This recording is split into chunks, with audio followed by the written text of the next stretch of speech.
नमस्कार दोस्तों, स्वागत है आप सभी का। आज इस वीडियो में हम इसरो के इंपॉर्टेंट रॉकेट को कवर करेंगे जिसका निक नेम है naughty boy.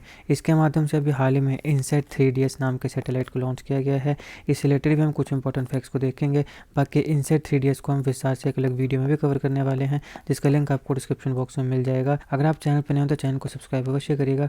Politics, economy, GK, geography, science, environment, technology के तमाम वीडियोज़ के लिए हमारी प्लेलिस्ट को जरूर चेक करिएगा। चलिए शुरुआत करते हैं। देखिए, अभी हाल ही में मेट्रोलॉजिकल सैटेलाइट इनसेट 3DS को लॉन्च किया गया है GSLV यानी जियो सिंक्रोनस लॉन्च व्हीकल के माध्यम से। ये क्रूशल मिशन जो है, इसमें जो रॉकेट का यूज़ किया गया उसका निकनेम है नॉटी बॉय और ये इसके स्पॉटी रिकॉर्ड के लिए इसको निकनेम मिला है। तो इस सैटेलाइट के लॉन्च के लिए जो GSLV यूज़ किया गया, जिसके फुल फॉर्म है जियो सिंक्रोनस सैटेलाइट लॉन्च व्हीकल, इसको याद रखिएगा। इससे सीधा सवाल पूछा जा सकता है कि 3 स्टेज का लॉन्च व्हीकल है जो कि 420 टन का जो मास है उसको लिफ्ट ऑफ कर सकता है। इसके 3 स्टेजेस हैं। तो पहले स्टेज की अगर हम बात करें तो वहाँ पे सॉलिड प्रोपेलेंट S139 मोटर हमें देखने को मिलेगी, जिसकी कैपेसिटी है 139 टन प्रोपेलेंट। इस सॉलिड प्रोपेलेंट मोटर के साथ साथ फर्स्ट स्टेज GS1 में आपको 4 अर्थ स्टोरेबल प्रोपेलेंट भी देखने को मिलेंगे, स्टेजेस L40 स्टेपन्स के, और हर एक स्टेपन जो है वो 40 टन का लिक्विड प्रोपेलेंट को कैरी कर सकता है। सेकंड स्टेज यानी GS2 की अगर हम बात करें तो यह अर्थ स्टोरेबल प्रोपेलेंट स्टेज है जहां पर 40 टन का प्रोपेलेंट लोड किया जाएगा।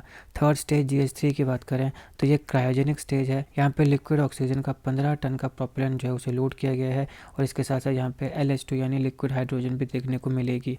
अब इसको बहुत ही अलग अलग प्रकार के जो स्पेसक्राफ्ट हैं उन्हें लॉन्च करने के लिए यूज़ किया जाएगा, जैसे कम्युनिकेशन सैटेलाइट्स है, नेविगेशन है, अर्थ रिसोर्स सर्वेज हैं, या इसके साथ साथ बाकी जो प्रोप्राइटरी मिशंस हैं उनके लिए भी इस GSLV को यूज़ किया जाने वाला है।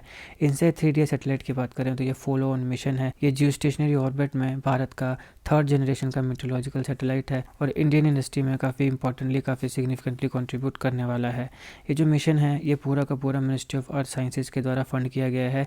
इनसे 3DS सैटेलाइट का जो मिशन है, अब यहाँ पे मेट्रोलॉजिकल सर्विसेज जो हैं उनको ऑगमेंट किया जाएगा। ऑलरेडी हमारे यहाँ पे कुछ इंपॉर्टेंट सैटेलाइट्स हैं जैसे इनसेट 3D और इनसेट 3DR, इसीलिए हमने कहा कि ये फॉलो ऑन मिशन है, यानी ऑलरेडी हमारे पास 2 सैटेलाइट्स हैं। लेकिन अभी हमने अपने मेट्रोलॉजिकल सर्विसेज को और बेहतर बनाने के लिए ये तीसरा सैटेलाइट लॉन्च किया है।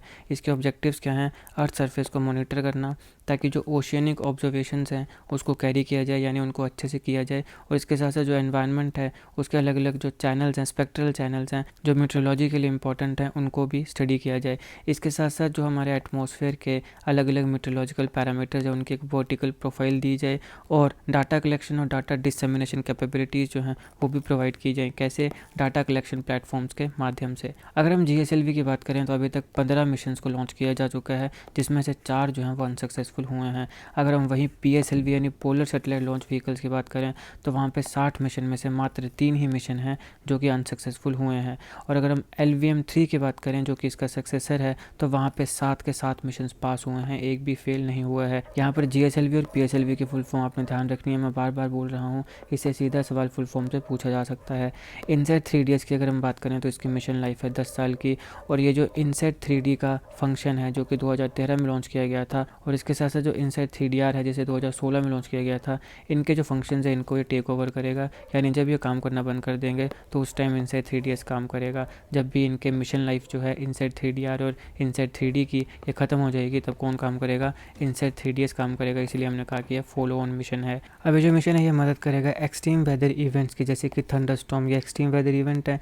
इस प्रकार के जो एक्सट्रीम वेदर इवेंट्स होते हैं उनकी शॉर्ट रेंज फोरकास्टिंग में यह मदद करने वाला है। इसके साथ साथ जो एविएशन सेक्टर है, जैसे हवाई जहाज वगैरह उड़ते हैं, तो हवाई जहाज जब उड़ेगा तो उसके लिए इंपॉर्टेंट है विजिबिलिटी। तो ये विजिबिलिटी एस्टिमेशन भी प्रोवाइड करेगा कि अच्छी विजिबिलिटी है कि नहीं है। इसके साथ साथ जो हमारे पास फॉरेस्ट फायर्स होते हैं उनको भी स्टडी करने में मदद करेगा।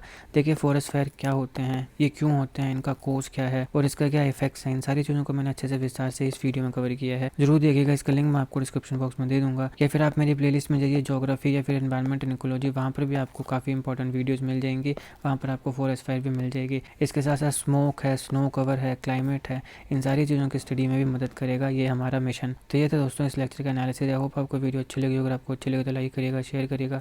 Politics, economy, GK, geography, science, environment, technology के तमाम वीडियोज़ के लिए हमारी प्लेलिस्ट को जरूर चेक करिएगा। आप किसी भी एग्जाम की तैयारी कर रहे हो, हमारी प्लेलिस्ट में करंट अफेयर की बाकी वीडियोज़ आपके लिए काफ़ी हेल्पफुल होने वाली हैं, इसलिए समय निकाल के हमारे चैनल को जरूर चेक करिएगा। जीके करंट अफेयर और जीके टिक्स की ऐसी वीडियोज़ के लिए हमारे चैनल को सब्सक्राइब करिएगा। आपका बहुत बहुत धन्यवाद।